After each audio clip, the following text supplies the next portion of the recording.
4 দিনের সফরে চীন গেলেন প্রধানমন্ত্রী শেখ হাসিনা। সকালে বাংলাদেশ বিমানের একটি বিশেষ ফ্লাইটে বেইজিংয়ের পথে রওনা হন তিনি।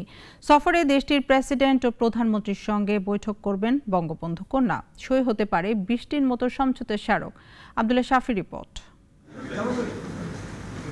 বেলা 11:10 প্রাচ্যের পরাশক্তি চীনের পথে উড়াল দেয় প্রধানমন্ত্রীকে বহনকারী বাংলাদেশ বিমানের বিশেষ ফ্লাইট। সফর 4 দিনের।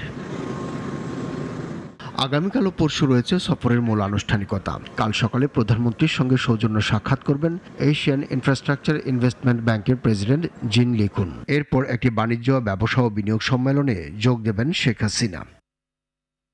কাল দুপুরে প্রধানমন্ত্রী বৈঠক চাইনিজ পিপলস পলিটিক্যাল কনসালটেটিভ কনফারেন্সের 14দশ জাতীয় কমিটির চেয়ারম্যান ওয়াং হুনিং এর সঙ্গে। বিকালে ঐতিহ্যবাহী তিয়েনআনমেন স্কোয়ারে শ্রদ্ধা নিবেদন। সফরের তৃতীয় দিন বুধবার চীনের প্রধানমন্ত্রী লি চিয়াং এর সঙ্গে বাংলাদেশের প্রধানমন্ত্রী শেখ হাসিনার দ্বিপাক্ষিক বৈঠক হবে গ্রেট হল অব চীনে, যেখানে বৃষ্টির মতো সমঝোতা স্মারক সই হওয়ার কথা রয়েছে। আসতে পারে কিছু প্রকল্প উদ্বোধনের ঘোষণাও।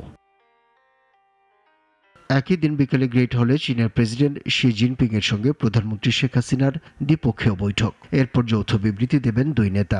11 জুলাই বাংলাদেশ বিমানের বিশেষ ফ্লাইটে ঢাকার পথে রওনা হবেন শেখ হাসিনা।